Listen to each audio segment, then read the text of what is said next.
ओम नमो भगवते वासुदेवाय। अधिक मास महात्म 7वां अध्याय। सूत जी बोले, हे तपोधन, आप लोगों ने जो प्रश्न किया है वही प्रश्न ऋषिवर नारद जी ने नारायण से किया था। नारायण ने नारद जी से जो कहा था वही मैं आप लोगों से कहता हूँ। नारद जी बोले, हे बद्रीपते, जब विष्णु अधिमास के अपार दुख कहकर चुप हो गए तब भगवान श्री कृष्ण ने क्या कहा सो आप कहो। श्री नारायण बोले, हे वत्स नारद, गोलोकनाथ श्री कृष्ण ने विष्णु से जो कहा वह अति गुप्त है, परंतु जो श्रेष्ठ भक्त हो, जिज्ञासु हो, पाखंडी न हो, सज्जन एवं सेवा करने वाला हो, उसे बता देना चाहिए। यह गुप्त वचन सुकीर्ति करने वाला, पुण्यात्मा, यश तथा श्रेष्ठ पुत्र देने वाला है। राजा और राज दरबार को वश में करने वाला, दरिद्रता नाशक पुण्यात्माओं के सुनने योग्य है। अतः भक्ति सहित इसका आचरण करना चाहिए। श्री पुरुषोत्तम बोले, हे विष्णु, आपने यह बहुत अच्छा किया जो मल मास का हाथ पकड़कर यहाँ ले आए। इससे आपकी लोक में महान कीर्ति होगी। जब आपने अधिमास को अपना लिया तो मैंने भी इसे अपना लिया, अतः मैं इसे भी अपने समान सर्वोपरि करूँगा।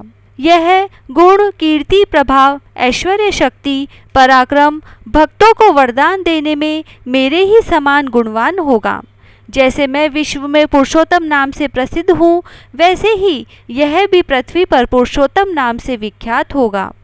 जो गुण मैंने इसको दिए हैं वे सब मुझ में है और मेरा पुरुषोत्तम नाम लोक और वेद में विख्यात है। हे जनार्दन, वह सभी गुण तुम्हारी प्रसन्नता के लिए आज मैंने इसे दे दिए हैं। अतः हे मधुसूदन, आज से मैं ही इसका स्वामी हूँ। अब इसका पुरुषोत्तम नाम होने से सब जगत पवित्र हो जाएगा और यह मेरे समान होकर सब मासों का स्वामी होगा। अब यह जगत पूज्य और विश्व वंदनीय होगा। इसकी जो लोग पूजा, व्रत, आराधना करेंगे उनके सब दुख, दारिद्र्य नाश हो जाएंगे। 12 महीने सकाम है, परंतु मैंने इसको निष्काम कर दिया। जैसे मैं प्राणियों का मोक्ष दाता हूँ, वैसे ही मैंने इसे मोक्ष का देने वाला कर दिया। जो कोई निष्काम या सकाम भाव से इस अधिमास को पूजेगा, उसके सभी कर्म भस्मीभूत होकर वह मेरे गोलोक को प्राप्त करेगा। इसमें जरा भी संशय नहीं है। जिस परम पद की प्राप्ति को बड़े बड़े भाग्यशाली यति, ब्रह्मचारी, महात्मा लोग निराहार रहकर दृढ़ व्रत करके कठोर तप करते हैं और फल, पत्र, वायु का आहार करते हैं तथा काम, क्रोध, लोभ, मद, मोह, ईर्ष्या आदि को त्याग कर जितेंद्रिय हो, वर्षा, जाड़े और प्रचंड धूप को खुले में सहन करते हैं, ऐसे महात्मा लोग भी हे गरुड़ ध्वज विष्णु मेरे परम पद को नहीं पाते। किंतु पुरुषोत्तम मास के आराधक केवल एक मास की आराधना से ही वृद्धावस्था रहित होकर पद गोलोक को बिना परिश्रम के प्राप्त कर लेंगे। सब साधनों में श्रेष्ठ, धर्म, अर्थ, काम और मोक्ष की सिद्धि देने वाला यह पुरुषोत्तम मास अवश्य सेवन योग्य है। जैसे जोते हुए खेत में बोने से बीज करोड़ गुना बढ़ते हैं, वैसे ही पुरुषोत्तम मास में किया हुआ पुण्य कोटि गुना बढ़ता है। कुछ लोग चातुर्मास आदि यज्ञ करके स्वर्ग में जाते हैं और वहाँ के भोग भोग कर फिर पृथ्वी पर आते हैं, किंतु जो व्यक्ति पुरुषोत्तम मास का आदर से विधि पूर्वक सेवन करता है, वह अपने कुल का उद्धार कर मुझको ही प्राप्त करता है। जो मुझे प्राप्त हो जाता है वह जन्म, मृत्यु, भय से व्याप्त आदि व्याधि तथा वृद्धावस्था से घिरा हुआ इस संसार में नहीं जन्मता। जहाँ जाकर फिर लौटना नहीं पड़ता, वही मेरा गोलोक धाम है। ऐसा वेद और उपनिषद का वचन सत्य है जो झूठा नहीं हो सकता। इस मास का स्वामी मैं हूँ। मैंने ही इसको प्रतिष्ठित किया है और अपना पुरुषोत्तम नाम भी इसको दिया है, जिससे इसके भक्तों की चिंता अब रात दिन मुझको रहेगी। अपने भक्तों की सभी कामना मुझको ही पूर्ण करनी है। मेरे भक्तों का अपराध कभी भी न गिना जाए। हे विष्णु, मेरी आराधना की अपेक्षा मुझे अपने भक्तों की आराधना अधिक प्रिय है, परंतु कभी कभी मुझे अपने भक्तों की वांछा पूरी करने में कुछ देर हो जाती है। मेरे पुरुषोत्तम मास के जो भक्त हैं उनकी मनोकामना पूरी करने में मैं कभी विलंब नहीं करता। मल मास के भक्त मेरे भक्त हैं, वह मुझको अत्यंत प्रिय है।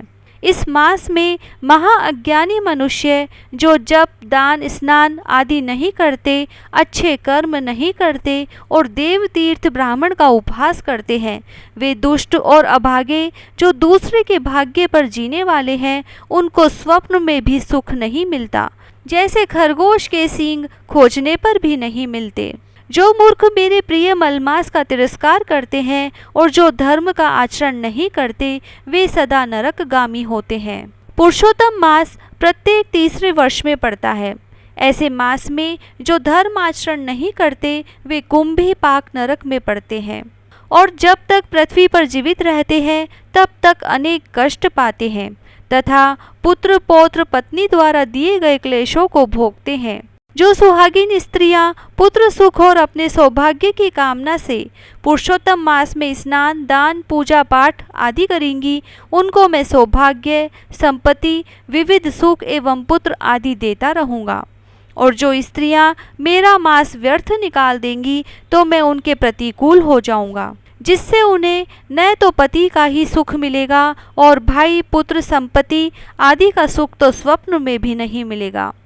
अतः इस मास में सभी शुद्ध मन से स्नान पूजा जप आदि अवश्य करें और अपनी शक्ति के अनुसार दान करें। जो कोई पुरुषोत्तम मास में श्रद्धा भक्ति से मेरी पूजा करेगा, वह धन पुत्र और विविध भांति के सुख भोगकर अंत में गोलोक में जाकर वास करेगा। मेरी आज्ञा से सब मनुष्य अधिमास की पूजा करेंगे, क्योंकि मैंने इसे सब मासों में उत्तम किया है। हे रमापते, अब तुम अधिमास की चिंता छोड़कर इस पुरुषोत्तम मास को बैकुंठ ले जाओ। श्री नारायण बोले। इस प्रकार विष्णु श्री कृष्ण के मुख से ऐसे रसीले वचन सुनकर बड़े आनंदित हुए और मल मास को साथ लेकर नवीन मेघ के समान श्याम कांति वाले श्री श्याम सुंदर को प्रणाम करके गरुड़ पर बैठ शीघ्र ही अपने बैकुंठ को चले गए। 7वां अध्याय समाप्त। जय श्री राधे।